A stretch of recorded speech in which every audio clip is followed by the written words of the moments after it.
notre invité, Benjamin Pelletier. Bonjour Benjamin. Bonjour. Merci d'avoir accepté notre invitation aujourd'hui parce qu'on voulait parler du sans-abrisme en Belgique et je trouve le sujet d'autant plus fort avec les températures qu'il y a ces derniers jours et semaines et la neige qui est tombée ces 2 derniers jours. Benjamin, tu es chargé de plaidoyer à la SBL Lilo qui est basée ici à Bruxelles. Depuis 1960, vous luttez contre le sans-abrisme et vous venez également en aide aux personnes mal logées. Vous mettez notamment l'accent sur le travail d'accompagnement qui est nécessaire à une bonne intervention puisque vos projets tournent autour de l'accueil d'urgence et de l'hébergement temporaire, mais aussi du logement, de la formation vers l'emploi et de la santé alimentaire. Lilo prône des valeurs d'inclusion, d'autonomie et de dignité. On l'a mentionné rapidement, mais ta fonction exacte, Benjamin, c'est chargé de plaidoyer au sein de Lilo. Alors, moi j'avoue, c'était un petit peu obscur comme nom. Est-ce que tu pourrais du coup nous commencer... est-ce que tu pourrais commencer par nous par nous expliquer en quoi ça je vais y arriver, j'ai une longue journée. En quoi chargé de plaidoyer, ça consiste? Ouais, en fait, c'est un peu un mot effectivement un peu bizarre qui n'est pas forcément toujours très connu du grand public. C'est un terme qui, je crois, à la base vient plutôt du monde des ONG, etc. Mais grosso modo, l'idée du plaidoyer, c'est de dire, en fait, en tout cas, la réflexion qu'il y a eu chez nous à Lilo, c'était qu'il y avait un travail qui était fait pour gérer au quotidien des situations compliquées, d'urgence, etc. Donc vraiment de la première ligne, on appelle ça. Mais qu'en fait, on pouvait faire de la première ligne tant qu'on voulait. C'est pas ça qui allait régler les problèmes qui amenaient ces personnes face à nous, à savoir les causes qui amenaient les gens à la rue, qui amenaient les gens sans abrisme. Et donc il a été décidé à Lilo, mais ça c'était avant que j'arrive là-dessus, mais de se dire on va aussi développer un rôle au sein de notre institution, dont le boulot, ça va justement être d'essayer de participer à la création d'un monde ou d'une société où demain il n'y aurait plus de sans-abrisme. Donc la baseline d'ailleurs de Lilo, c'est sortir de sans-abrisme. Et donc le chargé de plaidoyer, donc moi qui est embauché, son boulot en quelque sorte c'est de aussi bien aller sensibiliser le monde politique, donc c'est aussi un boulot vraiment plus qu'on pourrait qualifier de lobbying comme ça, donc auprès du monde politique, sensibiliser à ces questions-là, amener ces questions-là dans l'actualité, mais pas que le grand public, pas que le monde politique, c'est aussi le grand public quoi.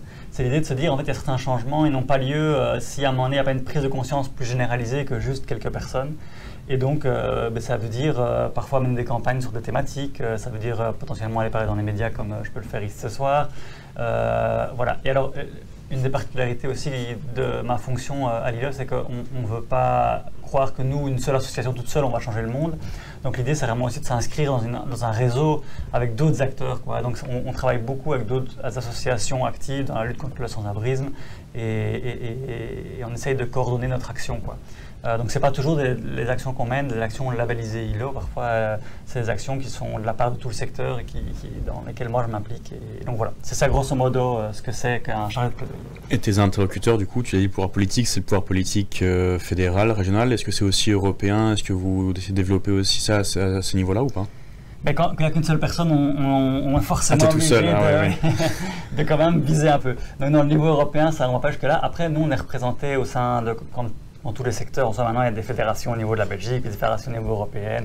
Donc il y a une fédération du secteur sans-abrisme au niveau européen qui est active et dans laquelle on va régulièrement s'impliquer. Donc oui, mais pas nous directement quoi, au niveau européen.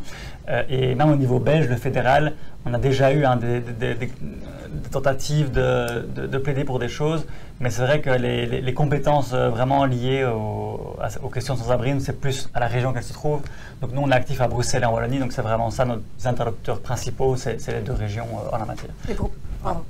Et pour présenter un peu la SBL à nos viewers ce soir, est-ce que tu pourrais expliquer concrètement ce que fait Lilo? Ouais.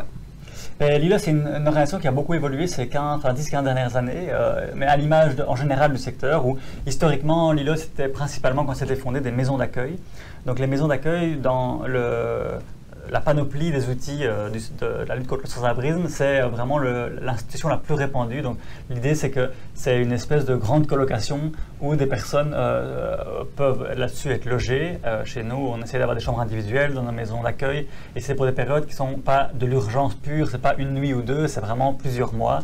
Et l'idée, c'est de les accompagner là pour qu'elles puissent retrouver un accès à un revenu, un accès à un logement et qu'après, elles sortent ainsi de cette situation difficile dans laquelle elles ont été. Ce modèle-là, il s'est un petit peu abîmé avec le temps. Il est toujours très utile, mais il ne suffit plus. parce qu'on se rend compte qu'en fait ça coûte déjà cher au pouvoir public de mettre en place tout ce processus, mais qu'en plus en fait c'est pas forcément toujours efficace avec tout le monde. Tout le monde ne doit pas passer par une phase où on est comme ça en logement communautaire pendant de nombreux mois. En fait c'est difficile, le logement communautaire ça l'est pour tout le monde et ça l'est aussi pour des personnes évidemment à la rue. Et donc là maintenant le nouveau paradigme dans le monde du sans-abrisme, c'est ce qu'on appelle le housing first. Donc housing first, ça veut dire la première chose qu'il faut faire avant de commencer un travail sur les assuétudes, avant de commencer un travail de réinsertion professionnelle, avant de quoi que ce soit, c'est en fait il faut redonner aux gens un logement parce que c'est ça le point de départ qui fera qu'après ils auront une sécurité minimale qui leur permettra éventuellement de redémarrer dans la vie. Un logement propre alors? Oui, un logement propre, un vrai logement comme le tien, comme le mien, pas vraiment un logement à eux, quoi. Et donc c'est le nouveau paradigme. Nous, on ne fait pas directement de Housing First à Lilo, mais c'est quand même l'idée. Et donc là-dessus, dans ce mouvement-là, on a développé pas mal de nouvelles choses à Lilo ces dernières années, entre autres à nos pôles qu'on a fort développé, c'est ce qu'on appelle le pôle logement justement. Là-dessus, on a une cellule, la CCL, donc la cellule de création et de captation de logement, dont le boulot spécifique, c'est justement de trouver du logement auprès de propriétaires privés pour le mettre en gestion auprès d'agences immobilières sociales et que ces logements après soient réservés pour des publics venant du monde du sans-abrisme. Voilà. Et il y a plein d'autres projets comme ça qu'on a lancés, mais donc vraiment l'idée, notamment sous l'impulsion de notre directrice actuelle depuis 10 ans, c'est vraiment d'essayer d'avoir des projets qui sont un petit peu innovants. Donc la CCL, c'était un projet un peu d'innovation sociale et qui a bien fonctionné, mais il y en a eu d'autres. On a aussi créé le SIL, qui est un autre service de l'ILO, qui est le service d'installation au logement. Et là, le principe du SIL, c'est que des personnes peuvent donner des meubles quand ils déménagent et qu'ils doivent se débarrasser d'un lit, d'une armoire, etc. Le SIL va récupérer des meubles, donc il y a un grand hangar avec des meubles, mais aussi des choses comme des couverts, des assiettes, du petit électroménager, etc. Et comme ça, quand il y a des remis en logement de personnes sans abri, eh bien, ils peuvent aller, ces personnes-là, s'équiper auprès du SIL. Et le SIL, de nouveau, ce n'est pas un projet qu'on a fait rien que pour l'ILO, mais c'est pour l'ensemble du secteur sans-abrisme bruxellois. Donc toutes les associations bruxelloises, quand elles remettent en logement, elles passent par le SIL pour venir chercher. Et alors, il y en a une remarque dans le chat que je trouve assez intéressante parce que c'est une grande idée qui revient souvent, c'est que Margella ne croit pas en la possibilité qu'il n'y ait aucun sans-abri dans la rue, d'éteindre complètement le problème du sans-abrisme. Est-ce que c'est quelque chose qui est possible de faire ou effectivement, quand on entend la quantité de projets qu'il y a à mener, la quantité d'axes sur lesquels il faut travailler, est-ce que c'est un doux rêve ou plutôt un objectif réalisable ? Dans l'absolu, c'est possible et des exemples existent. Maintenant, est-ce que pour nous c'est possible en Belgique? Là maintenant à court terme ça va être très compliqué. Mais donc, comment est-ce qu'on peut parvenir à ça? Mais d'abord il y a beaucoup plus de mécanismes qui doivent exister pour prévenir en fait l'arrivée en rue. Parce que c'est vraiment ça qu'il faut éviter. On sait qu'en fait dès la première nuit à la rue, en fait la réinsertion sera plus compliquée qu'avant aussi, que si il n'y a pas eu cette première nuit en rue, parce que très vite on s'abîme, très vite ça fait du dégât en fait à la rue, sur la santé mentale des gens, sur la santé physique des gens. Et donc en fait c'est même d'un point de vue stratégique souhaitable de ne jamais en arriver là. Mais on peut toujours imaginer que des gens passeront entre les mailles des éléments préventifs qu'on mettra en place et quand même arriveront avec une perte de logement, etc. Mais alors là on peut avoir des dispositifs qui captent très vite les personnes et qui très vite offrent des solutions. Et donc là, on est défaillant en Belgique sur les deux aspects, aussi bien sur la prévention que sur la sortie de rue. On manque de moyens, on manque de dispositifs. Et donc voilà, ce truc il y en aura toujours, c'est confortable parce que ça permet d'éviter de prendre ses responsabilités, mais en fait dans les faits, il y a quand même des exemples qui existent qui montrent que c'est possible de faire autrement. Donc c'est le cas notamment en Écosse, où il y a une grande coalition qui a été créée avec tous les acteurs, qui s'appelle Glasgow 2030, je pense, un truc comme ça, mais pour le coup, eux, ils y sont déjà maintenant, en fait, quasiment bien avant les années prévues de fin du projet, quoi. Et ils sont déjà très loin. La Finlande aussi, elle avait aussi prévu un objectif 2030. En fait, 2030, c'est un objectif européen que tout le monde s'est fixé, hein. C'est juste qu'il y en a qui sont plus en avance que d'autres. Et ils estiment que d'ici 2026-2027, ils seront déjà parvenus à l'objectif à 100%. Mais voilà, cette demande, en fait, il y a pas mal d'études qui sont déjà sorties sur le coût de la gestion du sans-abrisme, en fait. Combien ça coûte d'avoir, comme à Bruxelles, des dizaines d'associations qui sont là pour offrir des repas, pour offrir un abri de nuit, etc. En fait, ça coûte extrêmement cher, quoi. Et donc, en fait, sur le très court terme, avoir un vaste plan pour sortir du sans-abrisme, ça coûtera plus cher. Ça va coûter, il faut mettre d'un coup beaucoup d'argent sur la table. Mais à moyen terme, c'est très vite beaucoup plus rentable en fait. Et donc il y a encore une étude de l'ULB qui est sortie l'an dernier, 2022, 2023 pardon, c'était l'an dernier, sur justement le coût de sans-abrisme à Bruxelles et dire en fait reloger tout le monde ça coûterait moins cher que de faire ce qu'on fait actuellement, quoi. Et justement dans le chat on nous demande si en termes de coût j'imagine vous réussissez à convaincre beaucoup de propriétaires privés à travailler avec vous et à louer leur logement à des sans-abri? Ben, c'est ça le problème, c'est que nous, on avait identifié qu'effectivement l'enjeu c'est d'avoir du logement, donc on avait établi un service pour le faire, pour capter ce logement. En fait, là, on constate que depuis 1 ou 2 ans, on arrive, alors qu'on augmentait chaque année le nombre de logements captés, donc le nombre de propriétaires convaincus en quelque sorte. Là, maintenant, on n'y arrive plus, on est même en régression. Et en fait, la raison, elle est très facilement identifiable, c'est qu'on a le coût du marché immobilier, de la location à Bruxelles qui ne fait qu'augmenter. Donc, depuis 2002, à Bruxelles, le prix du logement a augmenté 2 fois plus vite que les revenus des gens. Et donc, ça veut dire, grosso modo, que chaque année qui passe, le gap entre ce que les gens reçoivent comme revenus et ce qu'ils ont à payer comme loyer, ne fait qu'augmenter, quoi. Et donc, forcément, ça devient de plus en plus critique. Et ça veut dire aussi que ce qu'on peut proposer comme type de loyer aux propriétaires avec une agence immobilière sociale aussi est de moins en moins intéressant pour les propriétaires. Et donc, convaincre dans un tel contexte devient extrêmement compliqué, quoi. Et donc, c'est sûr que juste, parce qu'il n'y a rien à faire, même si c'est des propriétaires qui vont être avec des...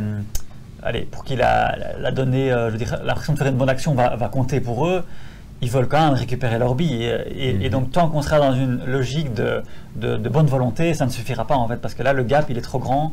Et donc, on a besoin de décisions politiques. On ne peut plus juste compter sur la bonne volonté des gens, quoi. Et donc, effectivement, ça ne marche de moins en moins et ça va marcher encore de moins en moins s'il n'y a pas des choses qui sont mises en place, quoi. Et tu parles de l'importance du contexte. Moi, il y a un truc qui me vient tout de suite à l'esprit, même si c'est forcément une idée peut-être reçue. On est 4 ans bientôt après le début de la crise sanitaire. Je me demande à quel point ça a impacté la vie des personnes sans abri ou des personnes qui étaient en difficulté, en situation de précarité et qui sont peut-être tombées dans la rue. Est-ce que sur le terrain, toi et tes collègues, est-ce que vous avez observé des différences? Comment votre travail a été impacté vis-à-vis de ça? Mais le premier truc qui me vient à l'esprit, en tout cas quand on parle de la période Covid, c'est que c'était quand même une période intéressante parce que soudainement il a fallu arrêter tout et que tout le monde reste chez lui, sauf que forcément les personnes qui n'ont pas de chez eux, il y avait un problème de qu'est-ce qu'on en fait, quoi. Et ça très vite quand même, le monde politique en a pris conscience. Donc sur le moment, il y a eu quand même une créativité de crise comme ça qui était de mise, et donc il y a des subsides qui ont été débloqués, des solutions innovantes qu'on croyait impossibles qui ont été rendues possibles en très peu de temps. Et notamment ce qu'il y a eu pendant la période Covid, c'est qu'on a réussi à capter des logements qui étaient vides, par exemple des logements sociaux qui devaient être rénovés, qui n'étaient pas depuis longtemps, des hôtels qui avaient fait faillite, qui étaient vides. Enfin, on a réussi à capter comme ça des lieux qui ont été mis en gestion par donnés en gestion plutôt à des associations comme les nôtres, et on a pu comme ça tester des formules d'habitat provisoire, de transit, du logement de transit dans des logements comme ça. Et donc ça, c'était déjà intéressant de pouvoir tester de nouvelles choses grâce au Covid. Et donc ça, c'est quand même une des leçons du truc, c'est que... Tu as perdu ton micro. Petite le micro s'est fait la malle. Décidément, le son n'est pas avec nous aujourd'hui. En tout cas, si je le dis vite fait, dans le chat, on a des petites félicitations de la part de Zoé, c'est moi. Mets le micro près de moi, ça fait ça. On a des félicitations de la part de Zoé, c'est moi, qui dit chapeau pour ton travail, et Mabouri qui te remercie pour ta réponse à sa question. Voilà. Merci. Merci pour terminer sur le Covid quand même. Je t'en prie. Ouais. Donc, des solutions innovantes. Non, le problème, c'est que ces financements-là, ils se sont après au cours des années, forcément, ils s'en sont perdus. On essaie d'en pérenniser certains, d'autres pas. Mais là, par contre, l'impact vraiment sur qu'est-ce que ça a changé au niveau des usagers, etc., de nos services, ce qu'on constate globalement quand même, c'est qu'il y a une explosion des problèmes de santé mentale dans nos sociétés qui fait que les services santé mentale sont débordés. Et quand les services santé mentale sont débordés, ça veut dire qu'il y a certains profils qui vont se retrouver en fait un peu être mis à la porte de ces services ou rejetés en dehors de ces zones.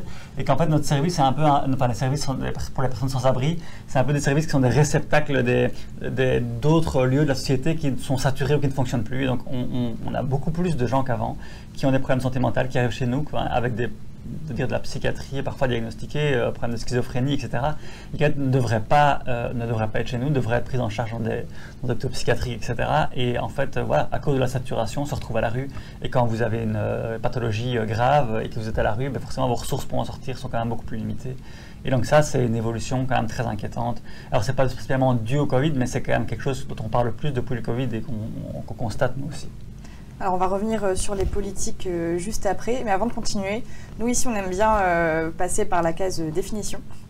Donc est-ce que tu pourrais nous expliquer ce que veut dire sans-abrisme? Qu'est-ce que ça implique? Est-ce qu'il y a différents types de sans-abrisme? Par exemple, en comparaison avec les gens qui sont mal logés, sans abri, la différence de Ma nomenclature. question aussi. Non. Ouais, c'est une question classique, donc Bah ça oui. m'étonne pas ça.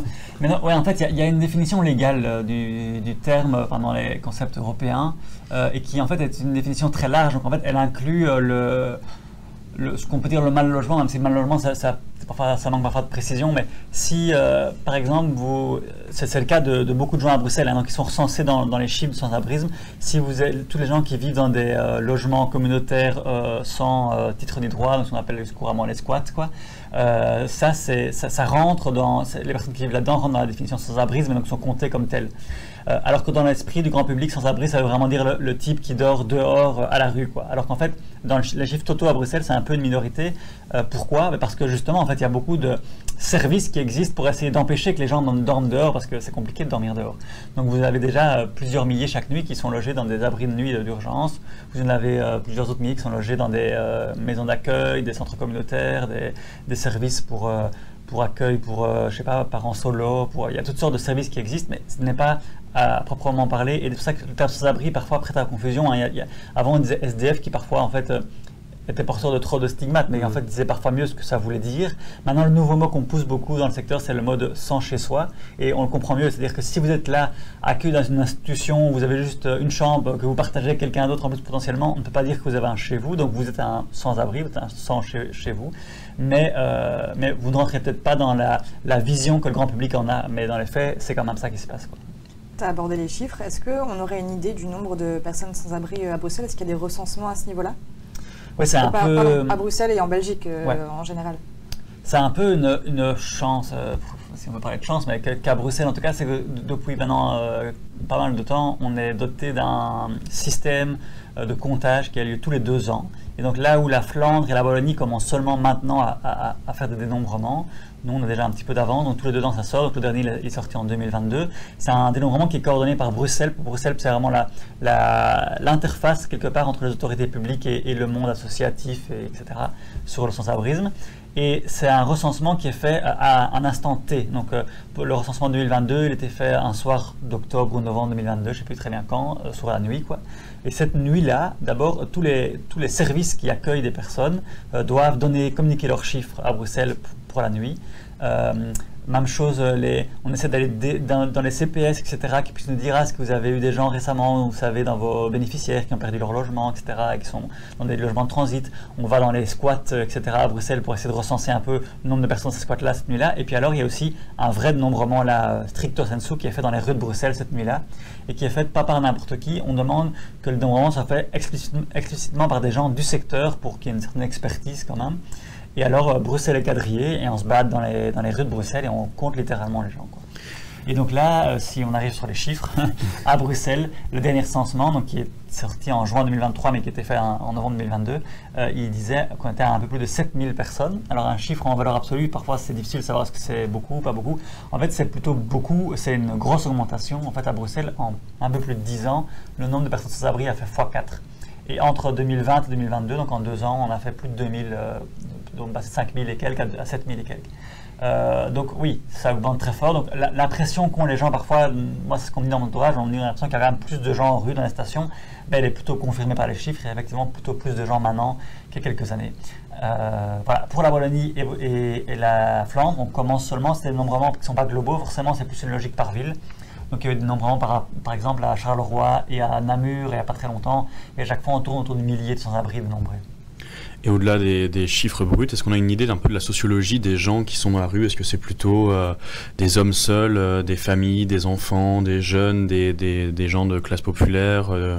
Est-ce qu'il y a des chiffres là-dessus aussi sur ces sans-abri en fonction des catégories socio-professionnelles et en fonction des catégories sociales? Ben, ouais, donc Bruxelles dans son dénombrement essaye de plus en plus de faire ça, même si c'est toujours un exercice périlleux parce qu'on ne peut profiler qu'une partie des gens dénombrés. C'est-à-dire que ceux qu'on va compter en rue, etc., on ne va pas commencer à leur demander, tiens, votre parcours de vie. Donc ça, on ne va pas le faire. Mais quand même, il y a une partie de l'échantillon, on fait ce travail-là et ça permet d'avoir déjà vaguement une idée, quoi. Enfin, même plus que vaguement, quand même, assez précisément. Donc grosso modo, dans les chiffres, pour les adultes, on est à 2 tiers d'hommes et 1 tiers de femmes. C'est une réalité aussi assez logique par rapport à ce que Il faut juste remonter un petit peu le micro. Qui est un petit peu bas apparemment. Hop là. Voilà, parfait. Nickel. Mais donc oui, plus d'hommes que de femmes. Nous, on a, justement, en interne à Lilo, on a mené une étude d'action sur une recherche-action sur la question du sans-abrisme au féminin. On pense globalement qu'il y a une partie du sans-abrisme féminin qui est largement cachée et qui échappe un petit peu à tous les comptages, notamment parce que les études sociologiques ont montré que la sociologie, qu'est-ce que je raconte moi, la sociabilité, non, il y a un terme qui m'échappe, c'est pas grave. La socialisation, merci, exactement.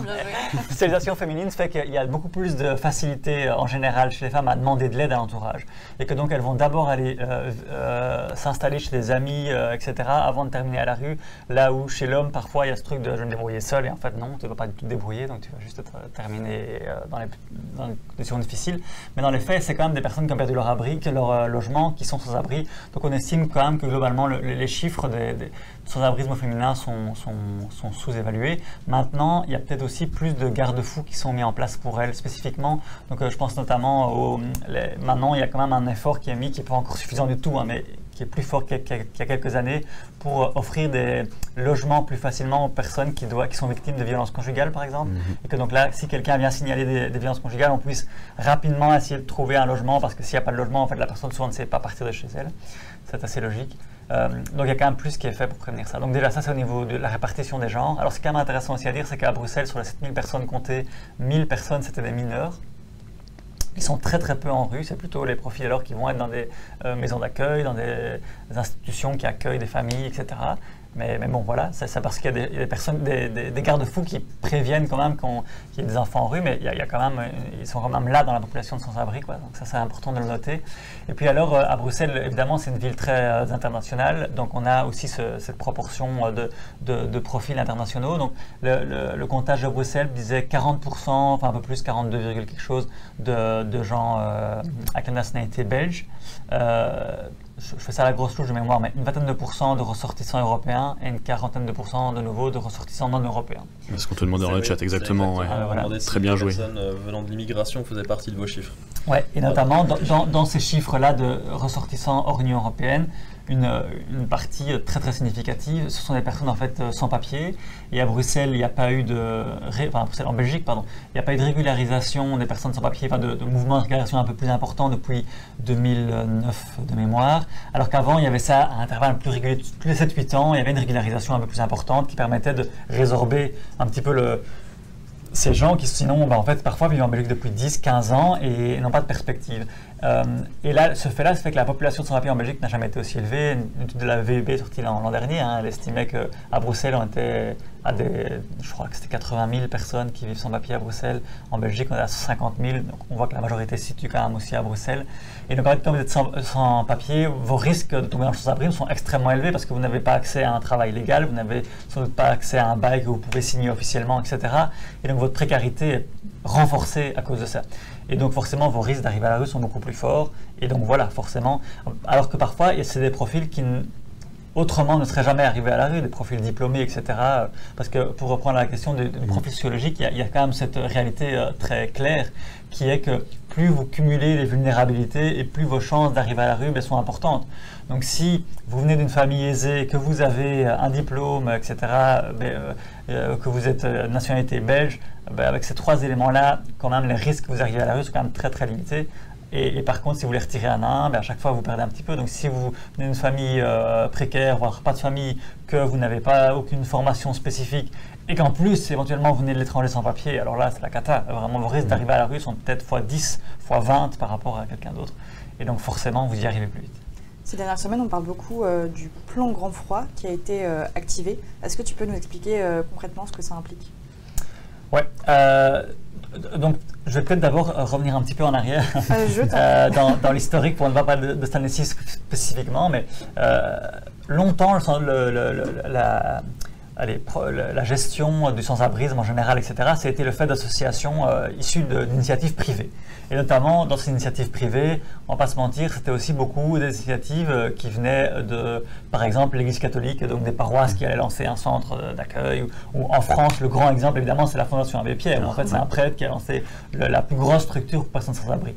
En Belgique, c'est pas très différent finalement. Quand vous regardez des trucs comme Emmaüs, etc., ou même les petits riens, je crois qu'historiquement, c'est lié un petit peu à une sociologie un peu catho, etc. Donc vraiment, c'était un peu privé comme initiative, et puis aussi des initiatives issues du pilier socialiste, etc., mais privé. C'était pas les pouvoirs publics qui investissaient de l'argent là-dedans. Au cours du temps, ces choses-là ont un peu changé. On a dit, mais enfin, c'est quand même un problème de société. C'est normal que les pouvoirs publics, à un moment donné, fassent quelque chose pour adresser ce problème. Et donc, on est passé de plus en plus vers quelque chose qui est subsidié, même si on reste quand même parfois dans des logiques un peu de bricolage, bénévolat, etc. Il y a quand même de l'argent public qui arrive.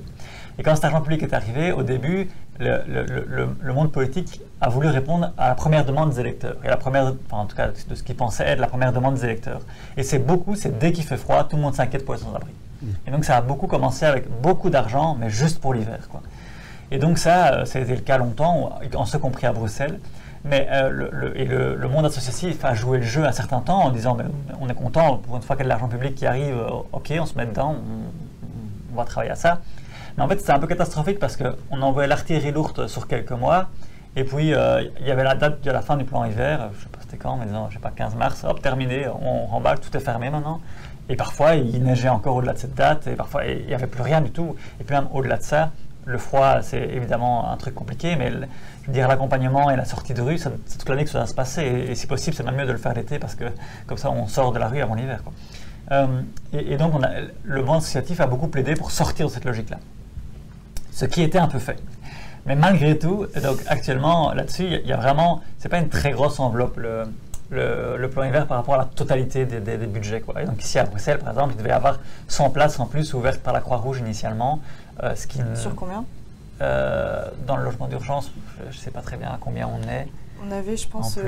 Là, il parlait de 1264 lits ouverts, enfin 1254, avec les 100 places. Et avec les 100 places, on parle de 1264 lits ouverts. On est plus ou moins à 1000, c'est ce que j'aurais dit, plus ou moins, et là, on rajoute un petit peu maintenant. Donc on voit que c'est rajouté pas grand-chose, et surtout quand au dénombrement, donc sur les 7000 personnes à la rue, sans papier, sans abri, c'est un mal, on avait compté donc 700 qui avaient passé la nuit dehors cette nuit-là. Ça veut dire qu'on sait qu'il y a 700 personnes en plus que toutes les places disponibles de lit, parce qu'elles sont remplies chaque nuit, les places de lit, il n'y a pas de souci. Et donc 100 en plus, ça veut dire que ça en laisse quand même encore 600 dehors, on le sait, quoi. Donc on sait que c'était pas assez. Mais malgré ça, dès que le plan froid arrive, forcément tout le monde s'agite, et même les politiques qui ont eux-mêmes mis en place ce plan avec nous, tout à coup disent c'est pas assez, il en faut plus, quoi. Et donc on était parti sur les 100 de la Croix-Rouge. En fait, ça était un petit peu augmenté, de SAMU social, on a débloqué quelques places en plus. Et puis de toute façon, bien sûr, tout le monde est d'accord que c'est terrible de laisser des personnes dehors dans des périodes de froid comme ça. Mais donc, nous-mêmes à Lilo, on a essayé de développer maintenant un nouveau fonds en interne pour lequel on a fait un appel aux dons privés, ça a relativement bien marché, qu'on appelle le fonds d'urgence, qui nous permet justement là-dessus d'offrir un logement d'urgence à quelqu'un quand on se dit ok, on a téléphoné à tous les abris de nuit, il n'y a plus de place, et là on a, je sais pas moi, une femme enceinte, on ne peut pas se permettre d'aller laisser dehors, ok, on lui paye une nuit d'hôtel, et donc là on a débloqué des fonds pour pouvoir faire ce genre de choses. Mais voilà, le problème ultimement, c'est que tous ces plans hiver, ces logements d'urgence, c'est utile à très court terme, mais ça n'offre aucune perspective à la personne logée le lendemain. Et donc, nous, ce qu'on dit, c'est qu'on peut loger 100 fois une personne avec des fonds d'urgence, mais on pourrait aussi juste la sortir une fois de sa situation, et après, on n'aurait plus à la loger en urgence. Et donc, il y a la question vraiment de savoir si on se dit qu'on n'a pas un argent qui est infini, où est-ce que c'est le plus stratégique de mettre son argent. Et globalement, il y a quand même un consensus au sein du secteur et des travailleurs sociaux, etc. sur ces questions-là, c'est de dire qu'il vaut mieux investir dans la prévention et la sortie de sans-abrisme plutôt que dans l'urgence, parce que c'est plus efficace.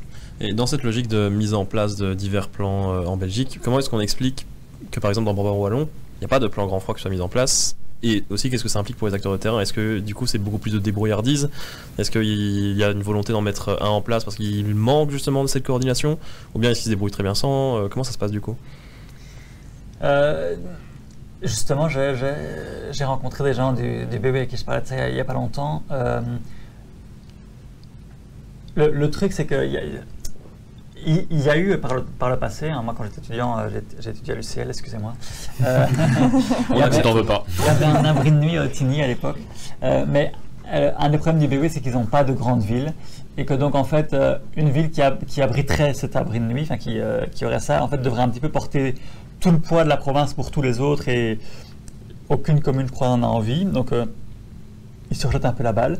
Et puis alors, il y a aussi cette idée que vu qu'il n'y a pas de grande ville, ça veut dire que potentiellement le public sans-abri est un petit peu réparti sur la province et qu'en fait, il y a quand même une logique de proximité. C'est-à-dire qu'un abri de nuit, il faut qu'il soit près de vous. Vous n'allez pas envoyer quelqu'un à Jodonne si vous êtes de l'autre côté du Béoué, je sais pas, à Nivelles. Et donc, je comprends qu'ils se sont dit, si on a une somme d'argent limitée, de nouveau, peut-être que nous, le plus pertinent dans une province comme la nôtre, c'est peut-être pas forcément de le mettre dans un abri de nuit, mais c'est de le mettre dans d'autres infrastructures, d'autres systèmes, quoi. Et dans le chat, on nous demande, beaucoup de personnes qui vivent dans la rue ont un chien ou un animal, est-ce que ça complique l'hébergement? Mais c'est clair que nous justement c'est un débat qu'on a pour le moment à Lilo. Nous, certains de nos services dans le temps, ils avaient accepté, ça posait des problèmes donc ils les ont refusés. Là maintenant, on a 2 centres de jour à Bruxelles. On a principalement un historique et un nouveau spécialement pour les femmes qui a été ouvert il y a quelques mois. Dans notre centre de jour mixte, on a accepté maintenant d'accepter les chiens avec les personnes qui viendraient donc avec un chien, et on a un espace à l'entrée où ils peuvent rester pendant que leur maître prend un petit déjeuner chez nous ou une douche, ou c'est ok. Donc parfois c'est possible de l'organiser, mais il faut pouvoir l'organiser. Et c'est compliqué parce que forcément ça demande plus de moyens, parce que ça demande de débloquer des systèmes ad hoc, et donc ça c'est un vrai problème, un vrai obstacle pour la prise pour certaines personnes à la rue pour trouver des services qui peuvent eux utiliser. Donc c'est hyper rassurant pour quelqu'un à la rue d'avoir un chien. Pour la santé mentale notamment, ça doit être une aide santé mentale sous-estimée. parce qu'on n'est pas seul, mais aussi vraiment les questions de sécurité aussi. En fait, dormir à la rue, c'est vraiment dangereux. Vous vous faites agresser. En fait, vous êtes beaucoup plus agressé quand vous vivez en rue que quand vous êtes quand vous baladez avec votre iPhone et que vous avez une maison, paradoxalement, alors que c'est eux qui ont le moins, mais l'agression c'est constant, quoi. Et donc en fait, avoir un chien, ça protège aussi de ça. C'est aussi un peu, oui, ça, santé mentale, une présence affective, un peu de chaleur la nuit contre laquelle se coller, etc. Donc pour eux, c'est un truc de survie, donc c'est très important. Et effectivement, trop peu d'institutions pour personnes sans abri permettent cet accueil-là. Nous, on n'est pas encore à la hauteur, on est très conscient de ça, donc on essaie de réfléchir à qu'est-ce qu'on peut faire. On aimerait bien d'ailleurs, et c'est notamment peut-être l'occasion de le dire, si on a qui nous regardent et qui pourraient aider à ça, mais on aimerait bien justement développer des partenariats bénévoles et de volontaires avec potentiellement des personnes qui pourraient aller faire une balade avec le chien pendant qu'une personne prend sa douche chez nous, des volontaires qui pourraient, s'ils sont des contacts avec un vétérinaire, amener le chien chez le vétérinaire, ou voilà, ce genre de choses, qu'on puisse offrir un service spécifique à ces publics-là, parce que je crois que ça manque et c'est utile. Parce qu'il est déjà arrivé que des personnes sans abri refusent d'être accueillies parce qu'on doit les séparer de leur chien. C'est des situations qui arrivent, oui, que vous observez. Nous, dans les places des maisons, ça arrive que des gens à qui on dit ah non, pas d'animaux autorisés, là-dessus renoncent à la place. Oui. Ça arrive. Et du coup, je prends la question du chat en même temps, comme vous êtes super actif et c'est cool, hein, on apprécie beaucoup que ça vous intéresse comme ça. On nous demande, en France, il y a beaucoup de sans-abri femmes avec enfants constatés l'été. Vous avez aussi ce constat en Belgique. Est-ce que peut-être la suite... Quelle peut être la suite pour eux en hiver? Donc heureusement, dès qu'il y a un enfant, souvent il y a quand même des choses qui se mettent en place pour essayer d'empêcher la nuit à la rue. Il reste des publics parfois qui y passent, mais grosso modo c'est un public qu'on essaie quand même de protéger assez fort. Maintenant, de nouveau, le problème c'est que le placement dans du logement de transit ou d'urgence, etc., ça ne leur offre pas une solution. Or à Bruxelles, le problème des familles en général est de plus en plus aigu. On le constate vraiment. On a une maison qui permet d'accueillir des femmes seules avec enfants ou des familles avec enfants. Et en fait, on constate que le temps de résidence au sein de notre maison ne fait que s'allonger pour ces profils-là, parce qu'en fait, retrouver un logement quand vous avez besoin de plusieurs chambres parce que vous avez des enfants, donc c'est extrêmement vrai, surtout pour les familles nombreuses, c'est extrêmement compliqué à Bruxelles, c'est hors de prix. En fait, un logement pour familles nombreuses à Bruxelles, vous allez directement taper dans des sommes faramineuses en termes de loyer mensuel. Et donc, le logement est un problème pour tout le monde à Bruxelles, il est encore plus pour les familles nombreuses. Vous savez qu'il y a plus de 50 000 personnes en liste d'attente pour un logement social à Bruxelles, donc c'est un ménage sur 10, donc c'est énorme. Le temps d'attente moyen quand vous êtes sur cette liste d'attente, il est pour quelqu'un qui attend un studio ou un appartement, une chambre, il est de l'ordre de 7 ans de mémoire. Mais par contre, si vous êtes une famille, il est de l'ordre de 13, 14, 15 ans potentiellement. Donc, ils sont où en attendant durant ces temps d'attente qui sont extrêmement longs? C'est ça le problème, c'est que là on est encore dans une phase où en fait on n'arrivait encore pas si longtemps à leur trouver des logements. Parfois, ça prenait un petit peu de temps, mais on trouvait. Là, on est vraiment rentré dans une phase où on ne trouve plus. Et là, pour le moment, les services bricolent, mais il y a un moment donné où ça va craquer et on est très proche de ce moment. Donc là, il y a vraiment un problème très aigu autour des familles et c'est un problème qui n'est pas pris en compte. C'est-à-dire que dans le logement, dans le nouveau logement qui se construit à Bruxelles, il n'y a pas de logement qui soit à la fois accessible financièrement et pour des familles avec plusieurs chambres, pour des familles nombreuses. Ça n'existe pas. Et en plus, c'est un segment qui subit aussi de plein fouet la concurrence. Et là, c'est aussi un peu votre public, mais des colocs. Alors, pas tant des colocs étudiantes qui s'organisent en louant une maison unifamiliale et en se partageant un peu les frais, mais aussi des initiatives privées, ce qu'on appelle le co-living, je ne sais pas si vous connaissez un petit peu, mais où vous avez des boîtes privées qui vont racheter une maison et louer chaque chambre séparément avec des contrats spécifiques à des publics, souvent un peu des gens qui viennent à l'Europe pendant 6 mois faire un stage et qui n'ont pas le temps d'aménager un truc, et qui donc vont payer des chambres 800 € parfois. Et donc ça veut dire qu'une maison, ils vont en faire 6, 7, 8 chambres qui vont louer chacune 800 €. Donc vous imaginez le type de prix le type de bénéfices qu'ils peuvent tirer de ce genre de structure. Et donc ça tire les marchés des maisons unifamiliales un peu grandes, vraiment très très fort vers le haut, ce qui fait que maintenant, vraiment pour une famille, se payer une maison à Bruxelles, c'est devenu impayable, c'est impossible en fait. Et alors quand vous avez un revenu d'intégration sociale, pour vous donner une idée, un revenu d'intégration sociale quand vous êtes une personne isolée, c'est 1 200 € par mois, et on estime qu'un studio à Bruxelles, maintenant, les chiffres moyens sont autour de 800 €. Et donc en fait, c'est vraiment, et ça c'est pour les personnes isolées, donc pour les familles, elles gagnent plus, mais les loyers sont aussi tellement plus hauts que vraiment c'est devenu en fait mathématiquement impossible d'y parvenir, quoi. Donc là, on a un vrai problème. Et là, le problème, il sera résolu que quand il y aura une politique de logement qui sera un peu plus vigoureuse, quoi. Ouais. Alors le temps file, mais j'avais encore une question et je m'en voudrais si je la pose pas. Avec les chiffres du recensement, est-ce que les subsides qui vous sont alloués sont proportionnels aux chiffres du recensement? Est-ce que s'il y a plus de sans-abri recensés, ou vous avez plus de subsides alloués? Non, malheureusement. Après, éventuellement, ça marche un petit peu dans le sens où on peut dire quand même, vous voyez quelqu'un qui a plus de besoins, donc dans la discussion, ça peut jouer, mais il n'y a rien d'automatique. Et alors, c'est vrai que c'est intéressant de voir que la région bruxelloise, et notamment le ministre en charge de la thématique sans-abrisme, c'est Alain Marron. Et il répète souvent dans ses dans ses interviews un peu bilan là, pour la fin du mandat ici maintenant, il dit mais en fait la région bruxelloise n'a jamais autant débloqué d'argent pour le secteur sans-abrisme et pour la lutte contre le sans-abrisme. On a vraiment augmenté tous les budgets à tous les niveaux, quoi. Là il parle d'une augmentation de 34 millions en 2019 à 73 millions en 2023. Ouais, ça j'avoue que je ne saurais pas rebondir sur ces chiffres-là précisément, parce que je ne sais pas très bien ce qu'il englobe dedans ou pas. Mais en tout cas, ce qui est sûr, c'est que ce qu'on constate, c'est que, en tout cas nous, je peux parler pour notre institution, c'est que oui, on reçoit plus d'argent, mais en fait, les besoins ont cru dans des proportions beaucoup plus importantes. Et donc, en fait, on n'y arrive pas.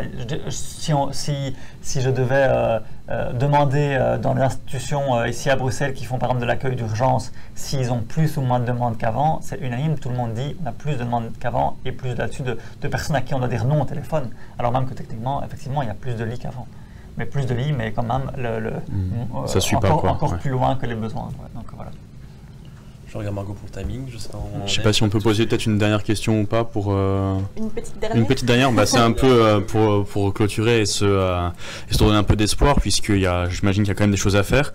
Quand tu fais ton travail de chargé de plaidoyer, c'est quoi que tu demandes aux institutions publiques? C'est des rallonges budgétaires, c'est des mesures pour fixer le prix des logements, pour éviter la concentration. C'est quoi vraiment les types de demandes que tu as vis-à-vis du politique? Idéalement, l'idée, c'est quand même justement de sortir quémander de l'argent pour l'urgence. Donc, idéalement, j'essaie d'éviter de faire ça, ça peut arriver. Mais plutôt vraiment placer le plaidoyer sur la question de perspective, de sortir de la situation. Et donc, pas spécialement pour mon institution, mais vraiment pour la cause, en quelque sorte. Et donc, ça touche beaucoup les questions de logement. On essaie quand même de beaucoup s'impliquer là-dessus parce qu'on estime que c'est quand même un des leviers les plus importants qu'on peut actionner pour essayer de lutter contre le sans-abrisme. Mais c'est aussi d'autres choses, hein. Donc, nous, à Lilo, on est très actifs sur la question de l'aide alimentaire. On fait de la récolte d'invendus alimentaires et qu'on utilise au sein de nos institutions. Et donc là, récemment, on a tout un travail de plaidoyer autour de la question des applications anti-gaspi comme Happy Hour Market, etc., qui vampirisent.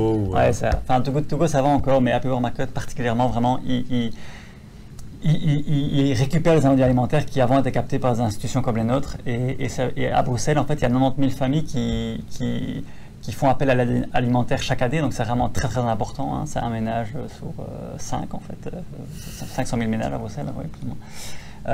Et là aussi, c'est la catastrophe, c'est-à-dire qu'on a de moins en moins d'invendus alimentaires et il y a de plus en plus de demandes.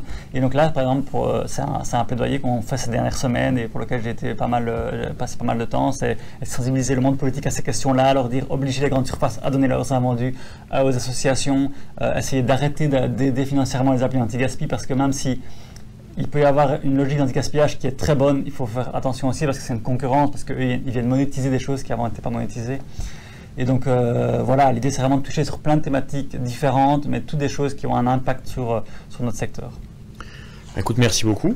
Merci beaucoup, merci beaucoup d'avoir accepté de venir. répondu Merci à vous. toutes nos questions.